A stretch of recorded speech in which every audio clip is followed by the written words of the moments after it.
Hello everyone, welcome back to my channel Shreya's lifestyle nursing. আশা করি তোমরা সবাই ভালো আছো। তো আগের যে ভিডিওটি আমি পোস্ট করেছিলাম সেখানে তোমরা অনেকেই আমাকে এক্সপিরিয়েন্স কাউন্ট নিয়ে জানতে চেয়েছো। অনেকে জানতে চেয়েছো যে এক্সপিরিয়েন্সটা কবে থেকে কাউন্ট হয় এবং এর জন্য কত বেডে নার্সিং হোম প্রয়োজন হয়। এছাড়াও তোমাদের এক্সপিরিয়েন্স নিয়ে অনেক কোয়ারি রয়েছে, তাই ভাবলাম সেপারেট একটা ভিডিও করে তোমাদের যা যা প্রশ্ন রয়েছে সমস্ত প্রশ্নের উত্তর কিন্তু একটা ভিডিওতে দিয়ে দিই। তো তাই বলবো যে এক্সপিরিয়েন্স নিয়ে যা যা ডাউট রয়েছে আশা করি আজকের ভিডিওটা দেখলে কিন্তু তোমাদের ডাউটগুলো ক্লিয়ার হয়ে যাবে। তাই বলবো যে ভিডিওটা স্কিপ না করে কিন্তু পুরোটা দেখবে।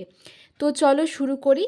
তো প্রথমেই বলি যে এক্সপিরিয়েন্স কাউন্টটা কবে থেকে শুরু হয়। এই এক্সপিরিয়েন্স কাউন্টটা নিয়ে অনেকেরই কিন্তু ডাউট রয়েছে যে কবে থেকে মেনলি এক্সপিরিয়েন্স কাউন্ট কিন্তু শুরু হয়। অনেকেই দেখবে তোমাকে বলবে যে experience count after result out, মানে থার্ড ইয়ারে তোমাদের যে রেজাল্ট আউট তারপর থেকে শুরু হয়ে যায়, মানে যেদিন রেজাল্টটা পাবলিশ হলো সেই দিন থেকে এক্সপিরিয়েন্স কাউন্টটা শুরু হয়। আবার অনেকে তোমাকে দেখবে বলবে যে তুই যখন রেজিস্ট্রেশন নাম্বার পেয়ে যাবি, তো সেটা প্রভিশনাল হোক না কেন, সেই প্রভিশনাল রেজিস্ট্রেশন নাম্বারের পর থেকেই কিন্তু তোর এক্সপিরিয়েন্স কাউন্ট কিন্তু শুরু হয়ে যাবে। যদিও এখন প্রভিশনাল রেজিস্ট্রেশন কিন্তু দিচ্ছে না, একদম ডিরেক্ট ফাইনাল যে রেজিস্ট্রেশন সেটাই কিন্তু দিয়ে দিচ্ছে। তো এই বছর কি হবে সেটা আমি বলতে পারবো না, কিন্তু আমাদের বেলায় কিন্তু কোনো প্রকার কোনো প্রভিশনাল রেজিস্ট্রেশন দেয়নি, একদম ডিরেক্ট যে ফাইনাল যে রেজিস্ট্রেশনটা সেটাই কিন্তু আমাদেরকে দিয়ে দিয়েছিল। তো এইটা নিয়ে তোমাদের অনেকেই ডাউট রয়েছে যে কবে থেকে মেনলি এক্সপিরিয়েন্সটা কাউন্ট হয়, আর অনেকেই দেখবে এইটা নিয়ে কিন্তু সঠিক ইনফরমেশন জানে না। তো দেখো তোমাদেরকে বলি যে এইটা নিয়ে কিন্তু আমিও তোমাদেরকে সঠিক বলতে পারবো না যতদিন না স্টাফ নার্স গ্রেড টুর জন্য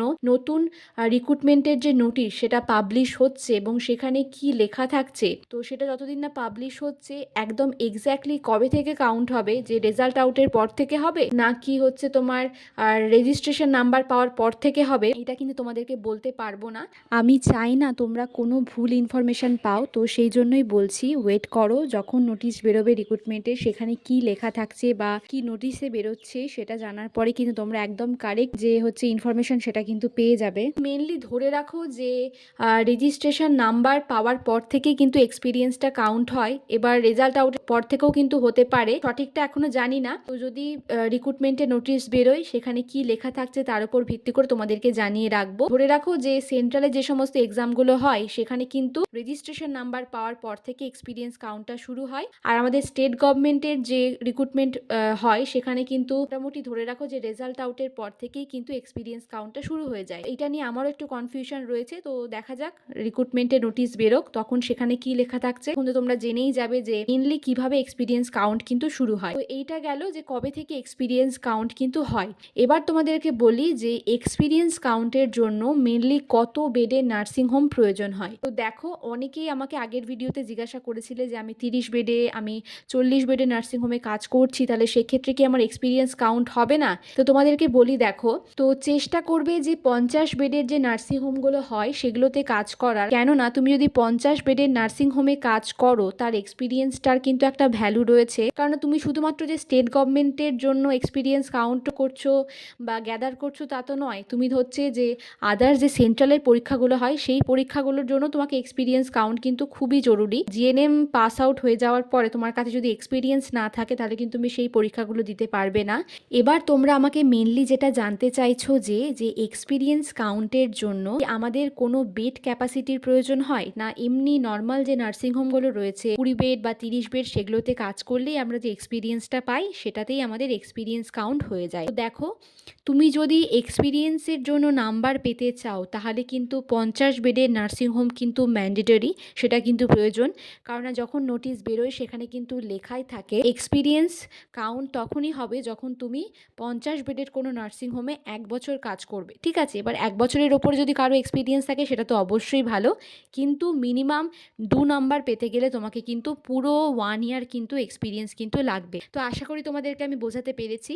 আর আরও একটা কথা বলি, অনেকেই বলছিলে যে 35 বেড বা 30 বেডের নার্সিংহোমে কাজ করলে যে এক্সপিরিয়েন্সটা আমি পাই সেখান থেকে আমি নাম্বার পেয়ে যাব। তো দেখো তুমি যে শুধুমাত্র স্টেট গভর্নমেন্টের জন্য রিক্রুটমেন্টের জন্য অ্যাপ্লাই করবে তা তো নয়, তুমি সেন্ট্রালের যে সমস্ত এক্সাম এক্সাম হয় সেগুলোর জন্য তো তুমি এলিজেবল। তার জন্য যেহেতু তুমি জিএনএম পাস আউট হয়েছো, তো তার জন্য কিন্তু আমি বলবো যারা জিএনএম পাস আউট হচ্ছ, যখন কোনো নার্সিংহোমে ঢুকবে কাজের জন্য, দেখে নেবে সেই নার্সিংহোমটা আদৌ 50 বেডের নার্সিংহোম কিনা। তার থেকে বেশি বেড হলে তো অবশ্যই ভালো, 80, 90, 100, 150, 200, তার থেকে আরও বেশি হলে আরও ভালো, কিন্তু মিনিমাম কিন্তু 50 বেড হলে খুবই ভালো হয়। কারণ দেখো, সেন্ট্রালে যে সমস্ত এক্সামগুলো হয় তার জন্য কিন্তু এক্সপিরিয়েন্স লাগে, কারণ জিএনএম এর পর তুমি শুধু শুধু কিন্তু সেন্ট্রালে যে সমস্ত এক্সামগুলো হয় সেগুলোর জন্য এলিজেবল নয়, তার জন্য কিন্তু মিনিমাম 2 ইয়ার্স এক্সপিরিয়েন্স লাগে। তার জন্য 50 বেডের নার্সিংহোমও কিন্তু প্রয়োজন হয়। শুধুমাত্র যে এক্সপিরিয়েন্স কাউন্ট করলাম, 10 বেড বা 20 বেডের কোনো নার্সিংহোমে কাজ করলাম, তাহলে কিন্তু হবে না। মিনিমাম 50 বেড কিন্তু প্রয়োজন সেন্ট্রালের এক্সামের জন্য, এবং আমাদের স্টেট গভর্নমেন্টে যে সমস্ত রিক্রুটমেন্ট হয় সেই জন্য কিন্তু 50 বেডের নার্সিংহোম কিন্তু প্রয়োজন। তাই বলবো যে অনেকেই যারা কাজ করছো কিন্তু দেখে নিও যে তোমাদের নার্সিংহোমটা আদৌ 50 বেড কিনা। তো আশা করি অনেকেই আমাকে জিজ্ঞাসা করছিলে যে এক্সপিরিয়েন্স কাউন্টটা কবে থেকে হয়, সেটা তোমাদেরকে আমি বোঝাতে পেরেছি। তো ধরে রাখো এক্সপিরিয়েন্স কাউন্ট আফটার রেজাল্ট আউটের পর থেকেই কিন্তু হয়ে যায়। আর সেন্ট্রালের জন্য যে সমস্ত এক্সাম হয় সেখানে কিন্তু এক্সপিরিয়েন্স কাউন্ট কিন্তু রেজিস্ট্রেশন নাম্বার পাওয়ার পর থেকেই হয়। অনেকেই যেটা জিজ্ঞাসা করছিলে যে কত বেডের নার্সিংহোম প্রয়োজন হয়, সেটাও তোমাদেরকে বলে দিলাম। চেষ্টা করো যে কোনো এক্সাম দেওয়ার জন্য, সেন্ট্রালের এক্সাম বলো, স্টেট গভর্নমেন্টের যে সমস্ত রিক্রুটমেন্টগুলো হয় সকলের জন্যই কিন্তু 50 বেডের নার্সিংহোম কিন্তু ম্যান্ডেটরি। আরও একটা কথা তোমাদেরকে আমি যেটা বলবো ভেবেছি সেটা তোমাদেরকে বলি। দেখো, বর্তমান যা সিচুয়েশন, সেখানে গভর্নমেন্টের রিক্রুটমেন্ট কবে ছাড়বে কেউ জানে না। তো সমস্ত রিক্রুটমেন্টই আটকে রয়েছে, সিএইচও বলো, স্টাফ নার্স গ্রেড 2 বলো, আদার্স যে কন্ট্রাকচুয়াল পোস্টগুলো হয় সমস্ত রিক্রুটমেন্টই কিন্তু আটকে আছে। এই সিচুয়েশনে দাঁড়িয়ে আমি বলবো যে যেহেতু অন্যান্য কোনো কিছু করার থেকে তুমি কতদিন আর বসে থাকবে, তার থেকে এক্সপিরিয়েন্স গেইন করাটা অনেকটা বেশি ভালো, কারণ এই এক্সপিরিয়েন্সটা কিন্তু তোমাদের পরবর্তীকালেও কাজে লাগবে, আর এই এক্সপিরিয়েন্সের নাম্বারটাও কিন্তু তোমাদের পরবর্তীকালেও কাজে লাগবে। তাই বলবো যে চেষ্টা করো এক্সপিরিয়েন্স গ্যাদার করার কোনো নার্সিংহোমে কাজ করে। আর অনেকেই আমাকে জিজ্ঞাসা করছিলে যে এক্সপিরিয়েন্সের নাম্বারটা কি আমার যদি 6 মাস হয় তাহলেই কি আমি, যেহেতু 1 বছর হলে 2 নাম্বার পাওয়া যায়, তাহলে কি আমার 6 মাস হলে আমি 1 নাম্বার পাবো? তোমাদেরকে বলি,